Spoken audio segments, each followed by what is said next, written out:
പരിചിതമായ ഒരു വേദഭാഗമാണ്. യോഹന്നാന്റെ സുവിശേഷം 19-ാം അധ്യായത്തിലെ 25-ഉം 26-ഉം വാക്യം. യേശുവിന്റെ ക്രൂശിനരികെ അവന്റെ അമ്മയും അമ്മയുടെ സഹോദരിയും ക്ലയോപ്പാവിന്റെ ഭാര്യ മറിയയും മഗ്ദലക്കാരത്തി മറിയയും നിന്നു. യേശു തന്റെ അമ്മയെ താൻ സ്നേഹിച്ച ശിഷ്യരിൽ നിൽക്കുന്നത് കണ്ടിട്ട്, സ്ത്രീയെ, ഇതാ നിന്റെ മകൻ എന്ന അമ്മയോട്. യേശുവിന്റെ ക്രൂശിനരികെ നിൽക്കുന്ന രണ്ട് കൂട്ടം ആളുകളെയാണ് ഞാൻ ഇന്ന് രാവിലെ എന്റെ ശ്രദ്ധയിലേക്ക് കടന്നു വന്നത്. മറ്റു സുവിശേഷങ്ങൾ വായിക്കുമ്പോൾ എല്ലാവരും അവിടെ വിട്ടുകൊടുക്കുക. ക്രൂശിന്റെ ക്രൂശീകരണ സമയത്ത് ആരും തന്നെ ഉണ്ടായിരുന്നില്ല എന്നുള്ള രീതിയിലാണ് പ്രതിപാദിക്കപ്പെട്ടിട്ടുണ്ട്. എന്നാൽ യോഹന്നാന്റെ സുവിശേഷത്തിൽ നാം കാണുന്നത് ക്രൂശിനരികെ നിൽക്കുന്ന ചിത്രമൊക്കെ ഉണ്ടായിരുന്നു. സഹോദരിമാരുടെ ഒരു കൂട്ടമുണ്ട്. അതിൽ ഒരാളെ ഞാൻ ചൂണ്ടിക്കാണിക്കാൻ ആഗ്രഹിക്കുന്നു. മഗ്ദലക്കാരത്തി മറിയ. മഗ്ദലക്കാരത്തി മറിയയുടെ പ്രത്യേകത നമുക്കറിയാം. അത് സുവിശേഷങ്ങൾ വായിക്കുന്നത് 7 ഭൂതങ്ങളെ പുറത്താക്കിയ ഒരു സഹോദരിയാണ് മഗ്ദലക്കാരത്തി. കർത്താവിന്റെ ക്രൂശിനരികെ നിൽക്കാൻ മഗ്ദലക്കാരത്തി മറിയെ പ്രേരിപ്പിച്ച വിഷയം എന്താണ്? പിശാചിന്റെ അടിമത്തത്തിൽ നിന്ന് താൻ വിടുവിക്കപ്പെട്ടു എന്നുള്ള നന്ദിയോടുകൂടെ ഹൃദയം നിറഞ്ഞ് കവിയുന്ന സ്നേഹത്താലാണ് ആ ക്രൂശിനരികെ നിൽക്കുന്നത്. മറ്റുള്ളവർ പരിഹസിക്കുകയാണ് കർത്താവിനെ. പക്ഷേ മഗ്ദലക്കാരത്തി മറിയയ്ക്ക് ക്രൂശിനരികെ നിന്ന് തന്റെ ഹൃദയം പകരുവാനായിട്ട് കഴിയാതെ വണ്ണം തന്റെ ഹൃദയം തുടിച്ചുകൊണ്ടിരിക്കുന്നതിന്റെ കാരണം താൻ പിശാചിന്റെ അടിമത്തത്തിൽ പിടിയിൽ നിന്ന് വിടുവിക്കപ്പെട്ടു എന്നുള്ളത് വലിയ ചിന്തയാണ്. നമ്മുടെ ചിത്രമാണല്ലേ. രണ്ടാമത് കാണുന്നത് യേശു താൻ സ്നേഹിച്ച ശിഷ്യൻ. അത് യോഹന്നാനാണ് നമുക്കറിയാം.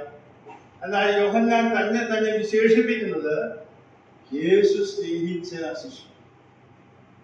നാമം ദൈവസ്നേഹിതരായിരിക്കുമ്പോൾ നമ്മുടെ ഹൃദയങ്ങളിലെ ഉയർന്നു വരുന്ന ചിന്ത ഇതാണ്: ദൈവം നമ്മെ സ്നേഹിച്ചു എന്നുള്ളതാണ്.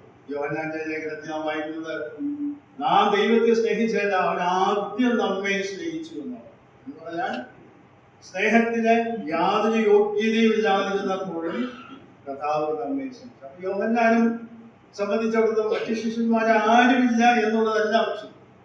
താൻ കർത്താവിനാൽ സ്നേഹിക്കപ്പെട്ടപ്പോൾ ക്രൂശിനരികെ നിൽക്കാനായിട്ട് തന്റെ ഹൃദയം വെമ്പലും. നമ്മുടെയൊക്കെ ചിത്രമാണ് ഈ രണ്ട് വ്യക്തികളെ ചൂണ്ടിക്കാണിക്കുന്നത്. ഒന്ന്, പിശാചിന്റെ അധികാരത്തിൽ നമ്മെ വിടുവിച്ചു, ദൈവമക്കളാക്കി തീർത്തു, ഹൃദയം നന്ദിയോടെ. രണ്ട്, കർത്താവ് നമ്മെ സ്നേഹിച്ചു.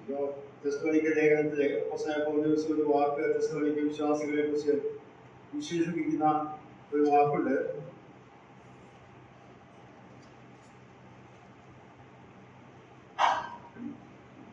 ഒന്നാം അധ്യായത്തിലെ 4-ാം വാക്യത്തിന്റെ 2-ാമത്തെ ഭാഗം.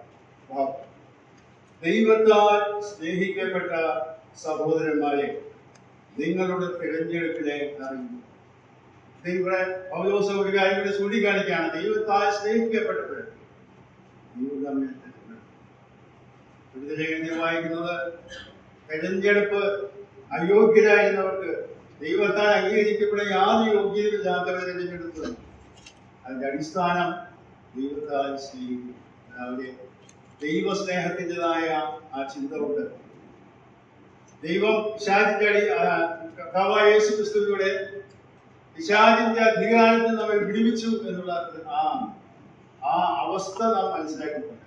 അതിലൂടെ വലിയ വില ഈ രീതികളിൽ കൂടെ നാം കാണുകയാണ്. അതുകൊണ്ട് ഇവിടെ നമുക്ക് ദൈവത്തെ ശ്രദ്ധിക്കാം.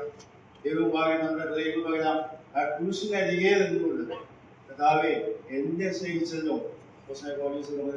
എന്നെ സ്നേഹിച്ച് എനിക്ക് വേണ്ടി തന്നെത്താൻ ഏൽപ്പിച്ചു കൊടുത്തത്. എല്ലാവരുടെയും നമുക്ക് ദൈവത്തെ ആരാധിക്കാം. ദൈവനാമം